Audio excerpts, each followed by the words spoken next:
Everyone knows Phoenix is hot, and everyone knows Phoenix is dry. That is the obvious story, and it is true, and it is also shallow enough to miss what is actually happening. Because Phoenix is not facing a heat problem, and it is not facing a water problem.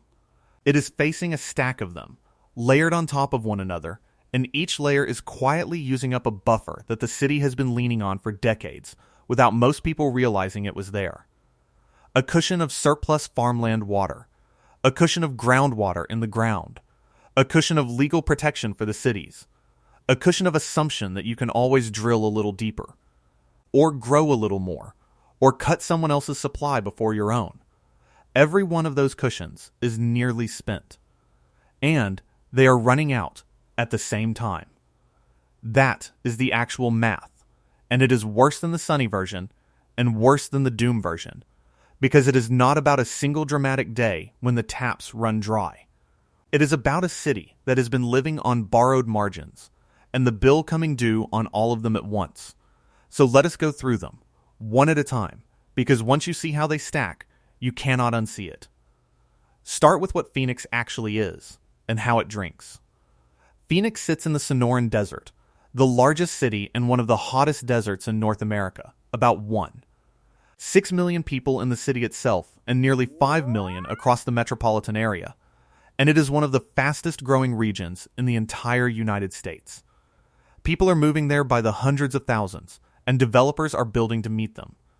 And the water that keeps all of them alive comes from what you can think of as a two-legged stool. One leg is the Colorado River, delivered across the desert by a canal. The other leg is groundwater, pumped up from the aquifer beneath the valley, the ancient water stored in the ground. There are other, smaller sources, the Salt and Verde rivers among them, but those two legs carry the weight. And here is the sentence that the rest of this video unpacks. Both legs of that stool are failing at the same time, for different reasons, and the two failures feed each other. That is the thing the obvious story misses. Not one crisis. 2. Interlocking. Take the first leg, the Colorado River, because there is a specific fact about how Phoenix gets its river water that almost no one outside Arizona knows, and it changes everything. Phoenix does not sit on the Colorado River. The river is far to the west. So the water has to be brought to the city, and it is brought by an extraordinary piece of engineering called the Central Arizona Project, the CAP, a 336-mile canal that pulls Colorado River water out of Lake Havasu and lifts it uphill, thousands of feet, across the open desert, all the way to Phoenix and Tucson. It is one of the largest and most expensive water projects in American history, and it is the artificial river that made modern Phoenix possible. But that canal came with a price, and the price is the heart of the whole story. To get the federal government to pay for building the CAP back in 1968, Arizona had to agree to something. It agreed that its Colorado River water would be junior, lowest priority. In the legal hierarchy of who gets the river's water when there is not enough to go around, Arizona put itself at the back of the line, behind California, in exchange for the canal. Think about what that means now, in a drought. When the Colorado River runs short, the cuts do not fall evenly. They fall by priority. And Arizona has the lowest priority of the major states in the Lower Basin. So Arizona is cut first, and cut deepest. California, holding senior rights, is largely shielded until the shortage gets far more severe. Phoenix is not merely dependent on the Colorado River. It is dependent on the single most vulnerable water on the entire river, the first water to be taken away. In 1968, to get the canal, Arizona traded its security, and the bill on that trade is arriving now. Now here is the part that makes it worse than you think, the twist inside the junior priority trap. So far, if you live in Phoenix, you have felt almost none of this. Your taps have run normally, and that is because the pain of Arizona's junior priority has been absorbed by someone else, a shock absorber sitting between the city and the shortage. That shock absorber is agriculture. Within Arizona's own system, farmers, mostly in Pinal County, hold even lower priority than the cities. So when the river gets cut, the farms take the hit first, and the cities are spared. And the farms have taken a staggering hit. The agricultural pool of Colorado River water lost 65% of its allocation in 2022. In 2023, it was cut off entirely. In 2024, it stayed at zero. Pinal County, one of Arizona's top producers of cotton, barley, alfalfa, and cattle, has watched its river water go to nothing, forcing farmers to fallow fields and fall back on wells. But look closely at what that means, because it is the crux. You cannot cut a farm more than 100%. The shock absorber is used up. It is gone. There is no more agricultural water left to take. So the next round of cuts, whenever it comes, has nowhere to go but up the priority ladder, up to the cities. Phoenix's municipal water supply, protected until now, is next in line, precisely because the farms that shielded it are already dry. And the next round is not hypothetical, which brings us to the timing, and the second reason the clock is running. The rules that govern all of this, the whole system of who gets cut and by how much when the river falls, expire at the end of 2026. Right now, the 7 states that share the Colorado River are supposed to be agreeing on what replaces them, and they cannot. The negotiation is deadlocked. And the federal planning range for what comes after 2026 includes annual reductions to the Lower Basin of up to 3 million acre-feet a year for a decade, nearly twice what the states have voluntarily offered, because the river's structural imbalance demands it. In that negotiation, Arizona's junior priority cap water sits, in the words of one analysis, in the legal crosshairs. It is the most exposed supply in the room, and if the states fail to agree, the federal government imposes a solution, and the most junior water takes the deepest cut. So the legal shelter that has protected Phoenix's cities, the priority system that let the farms absorb the blows, is set to be renegotiated at the exact moment the river is at its weakest, and the agricultural buffer is spent. That is the first leg of the stool, cracking. Now, the second leg. Groundwater. And here is where a single announcement stopped a growing region in its tracks. When the river gets cut, the backup for Phoenix and for everyone in Arizona is groundwater, the water in the aquifer beneath the valley. For generations, it was the fallback, the thing you turn to in a shortage. But in June of 2023, the Arizona Department of Water Resources ran a detailed model of the Phoenix area aquifer, and the result was alarming enough that the governor called a press conference. The model found that over the next 100 years, under current conditions, the Phoenix area faces roughly 4.9 million acre-feet of unmet demand for groundwater. Let me translate that. Unmet demand means water that has been permitted, planned for, promised to future homes, that the model says will simply not be there, because the wells will run dry before it can be pumped. Nearly 1.6 trillion gallons of water on the books that may not physically exist. In response, Governor Katie Hobbs announced that the state would stop approving new housing subdivisions in the Phoenix area that relied on groundwater alone. Under a 1980 Arizona law, developers in the region have to prove a 100-year assured supply of water before they can build, and the state was now saying that groundwater, by itself, could no longer clear that bar across much of Metro Phoenix. Fast-growing suburbs like Buckeye and Queen Creek, which had planned tens of thousands of homes on that groundwater, were suddenly on hold. In the words of the region's own water utilities, the Phoenix area aquifer had reached its limits. Phoenix's mayor put the principle plainly: water first, then development. And the groundwater problem is worse than that number makes it sound, for several reasons that compound. The first is simply what groundwater is. It is not a renewable stream. In a desert like this, much of it is ancient water, accumulated over millennia, and when you pump it faster than the tiny amount that recharges each year, you are not using it, you are mining it.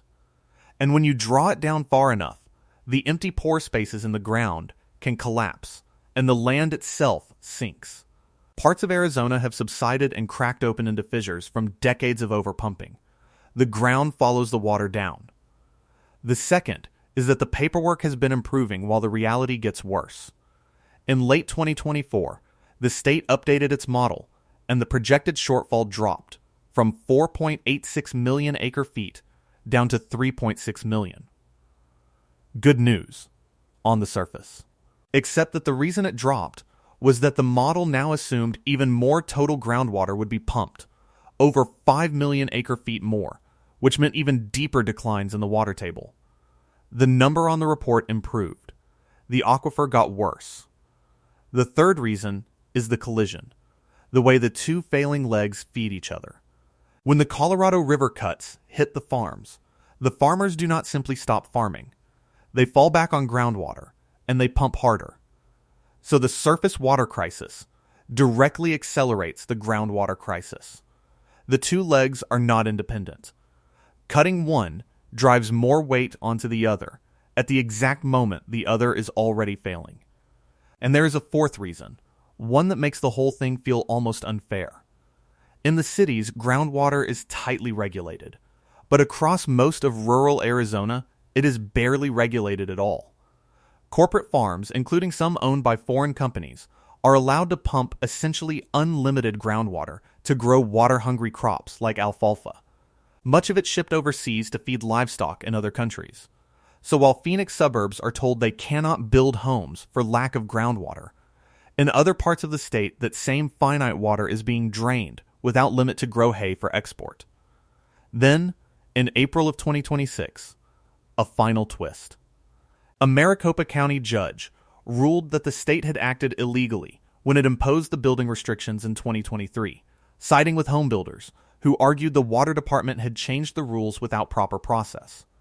So even the one protective break the state managed to pull, the moratorium on groundwater-only growth, is now being contested in court and may be pulled back off. The buffers are not just depleting. The tools to defend them are being fought over. That is the second leg of the stool, cracking. And now the third pressure, the one that turns a water crisis into a life and death one. Because in Phoenix, the heat is not a separate story. It multiplies everything. Phoenix is the hottest major city in the United States, and it is getting hotter faster than almost anywhere. The trajectory alone should stop you. Over the last 5 years, Phoenix has averaged about 40 days a year at or above 110 degrees Fahrenheit. A century ago, that number was about 5, and the recent extremes have shattered every record on the books. In 2024, Phoenix endured 113 consecutive days at or above 100 degrees.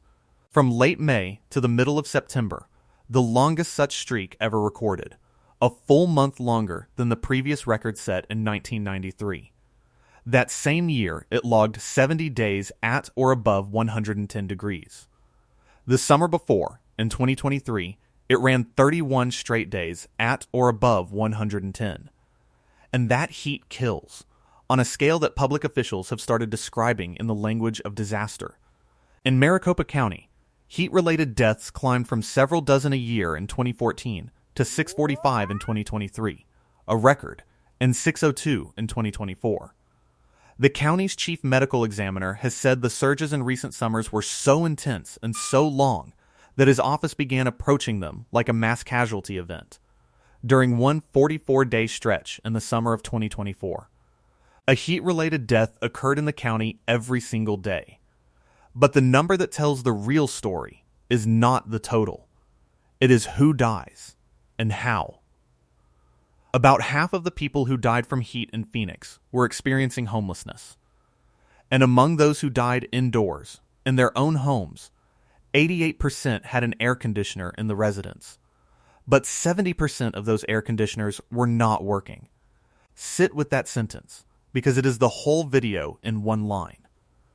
In a city that can only be inhabited because of cooling, the people who die are overwhelmingly the ones whose cooling failed, or whose electricity bill they could not pay, or who had no home to cool at all. The heat does not have to reach the wealthy for the city to be lethal. It only has to reach the person whose machine has stopped. Picture that person. An older resident in a low-income apartment on the edge of the metro during the July stretch when the outside temperature sits at 118 for days on end. The window air conditioning unit is dead, or it has been switched off to keep the electricity bill survivable. And the inside of the apartment has climbed past 100 degrees and stayed there, through an afternoon that does not end and a night that barely cools. There is no dramatic moment. The heat simply accumulates in a body that can no longer shed it, in a room no one is checking, in a building where the machine that was supposed to keep the desert out has quietly failed. That is what the heat crisis actually looks like at ground level, not a wildfire. A stopped compressor, and a person alone with the temperature. So now stack it all up, because the stacking is the point. Phoenix is not facing a water problem or a heat problem. It is facing the simultaneous failure of both legs of its water supply. The Colorado River leg collapsing under junior priority and a shrinking river. The groundwater leg collapsing under overdraft, with the agricultural buffer that absorbed the river cuts now completely exhausted. The legal protection for the cities expiring at the end of 2026. The aquifer at its physical limits. The tools to protect it being fought in court. And all of it playing out under the most extreme and fastest rising heat of any major American city. In a place where survival depends on cooling, and the people who die are the ones without it. And here is the deepest tension of all, the one that makes the timing feel almost reckless. Through every bit of this, Phoenix keeps growing. It remains one of the fastest growing metropolitan areas in the country, still approving homes, still drawing new residents by the hundreds of thousands, still adding demand, in some places faster than it can secure the supply to meet it. The city is running toward the edge and building as it runs. That is what running out of time actually means here, not one deadline. A whole set of buffers being spent at once, while the thing consuming them accelerates. Now, in fairness, and this matters, because the honest version is not the cheap doom version. This is not a prediction that Phoenix is about to be abandoned. Arizona, in fact, has some of the strongest water law in the United States. That 1980 Groundwater Management Act, the one that requires developers to prove a 100-year water supply, is the entire reason the shortfall was even caught. Most fast-growing places in America have no such requirement, and would have kept building on vanishing groundwater with no warning at all until the wells failed.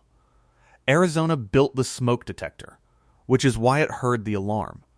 The building moratorium was an act of planning, not panic, and the heat response has genuinely saved lives.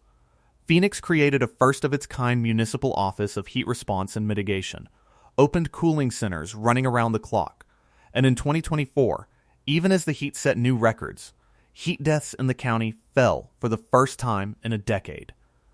Governance and money buy real time, and Phoenix has more foresight than most places facing this. So the truth is not the desert wins and the city dies. The truth is harder to hold and more useful. It is that the margin between Phoenix and the desert, the comfortable cushion that the growth story quietly assumes, is far thinner than almost anyone admits. And it is being spent from every side at once. It is that the legal shelter protecting the cities is about to erode. It is that both sources of water are failing together and feeding each other's failure. And it is that the cost, as always, is being paid first and hardest by the people with the least, in a summer that gets a little longer and a little hotter every year. So picture the three images that hold the whole thing, all of them real, all of them running right now. Out in the open desert west of the city, the Cap Canal runs full, carrying the lowest priority water on the Colorado River uphill toward Phoenix, a man-made river that is a little less certain every single year, feeding a city from a supply that is first in line to be cut. Beneath the new subdivisions on the valley's edge, the water table is dropping, foot by foot, toward wells that the state's own model says will run dry inside the century the homes were promised. And in a low-income apartment somewhere on that same edge, A window air conditioner sits in the heat, working or not working, against a July afternoon of 116 degrees, deciding whether the person inside it lives through the week. All three are the same city. All three are running on borrowed time. Phoenix is not going to run out of water, or run out of cooling, or run out of priority on any single date you could circle on a calendar. That is why the obvious story misses it. What Phoenix is running out of is buffers. The surplus farm water, the water in the ground, the shelter for the cities, the room to drill deeper, the assumption that the margin is comfortable. It has been spending all of them at once, faster than it has been replacing any of them, for years. The math is not that the city ends. The math is that the cushion everyone assumed was there. Between the fifth largest city in America and the desert it was built in is very nearly gone.